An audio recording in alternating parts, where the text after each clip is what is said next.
Hello नमस्कार। मैं Indrajit Narayan Singh MSc anthropology and LLB संविधान विशेषज्ञ।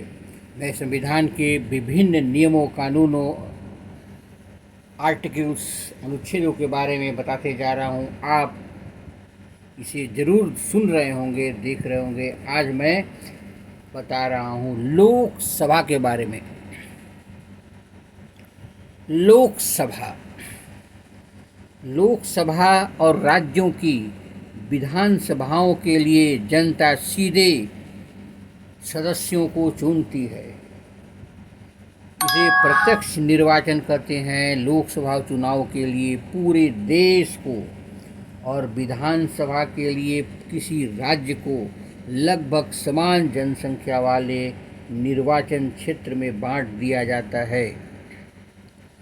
प्रत्येक निर्वाचन क्षेत्र में एक प्रतिनिधि चुना जाता है। चुनाव सार्वभौमिक वयस्क मताधिकार के आधार पर होता है, जिसमें प्रत्येक व्यक्ति के मत का मूल्य दूसरे व्यक्ति के मत के मूल्य के बराबर होता है। इस प्रकार लोकसभा के 543 निर्वाचन क्षेत्र हैं। यह संख्या 1971 की जनगणना से चली आ रही है। लोकसभा के सदस्यों को 5 साल के लिए चुना जाता है, लेकिन यदि कोई दल या दलों का संगठन सरकार न बना सके तो अथवा प्रधानमंत्री राष्ट्रपति को लोकसभा भंग कर नए चुनाव कराने की सलाह दे तो लोकसभा 5 वर्ष के पहले भी भंग किया जा सकता है। अब आए संसद क्या करती है। संसद क्या करती है, सुनिए। विधायिकाओं के क्या कार्य हैं? क्या संसद की दोनों सदनों के कार्य समान हैं? क्या दोनों सदनों की शक्तियां में फर्क हैं? कानून बनाने के अतिरिक्त संसद के अन्य कार्य निम्न हैं। आइए इन कार्यों को सूचीबद्ध देखें।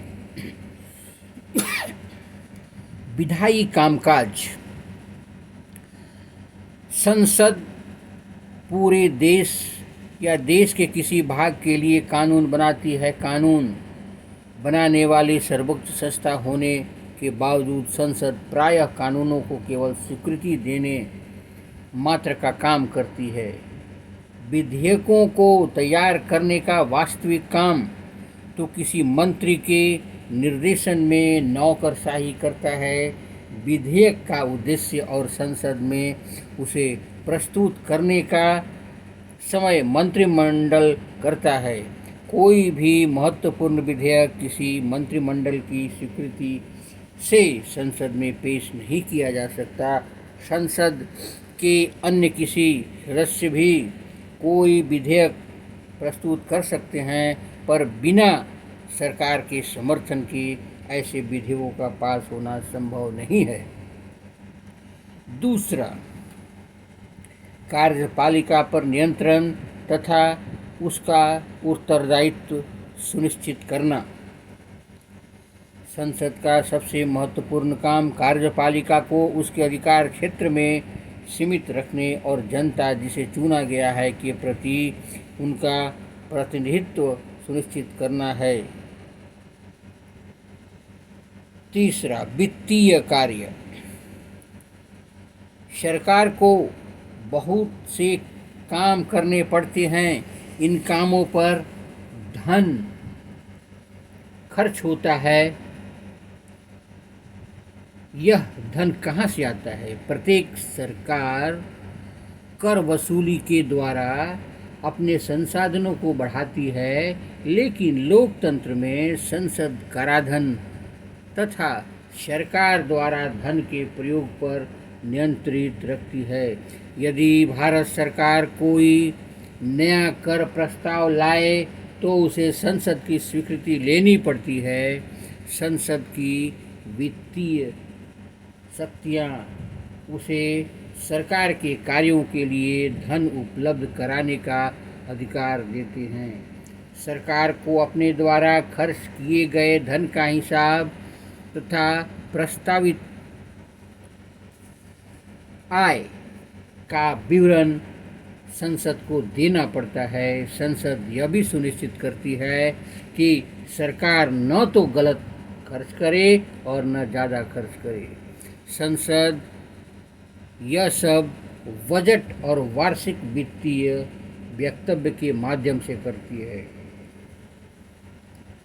प्रतिनिधि संसद देश के विभिन्न क्षेत्रों और सामाजिक, आर्थिक, धार्मिक समूहों से अलग अलग विचारों का प्रतिनिधित्व करती है। बहस का मंच संसद देश में वाद विवाद का सर्वोच्च मंच है। विचार विमर्श करने की उसकी शक्ति पर कोई अंकुश नहीं है। सदस्यों को किसी भी विषय पर निर्भीकता से बोलने की स्वतंत्रता है, जिससे संसद राष्ट्र के समक्ष आने वाले किसी एक या हर मुद्दे को विश्लेषण कर पाती है। यह विचार विमर्श हमारी लोकतांत्रिक निर्णय प्रक्रिया की आत्मा है। संवैधानिक कार्य संसद के पास संविधान में संशोधन की शक्ति है। संसद के दोनों सदनों की संवैधानिक शक्तियां एक समान है। प्रत्येक संविधान संशोधन का संसद के दोनों सदनों के द्वारा विशेष बहुमत से पारित होना जरूरी है। निर्वाचन संबंधी कार्य संसद चुनाव संबंधी भी कुछ कार्य करती है। यह भारत के राष्ट्रपति और उपराष्ट्रपति का चुनाव करती है। न्यायिक कार्य भारत के राष्ट्रपति, उपराष्ट्रपति तथा उच्च न्यायालयों के और सर्वोच्च न्यायालय के न्यायाधीशों को हटाए जाने की प्रस्तावों का विचार करने का कार्य संसद के न्यायिक कार्य के अंतर्गत आते हैं।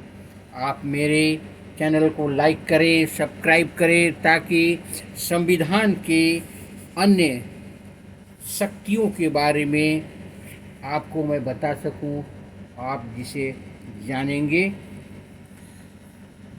अगला मेरा वीडियो होगा संसद कानून कैसे बनाती है।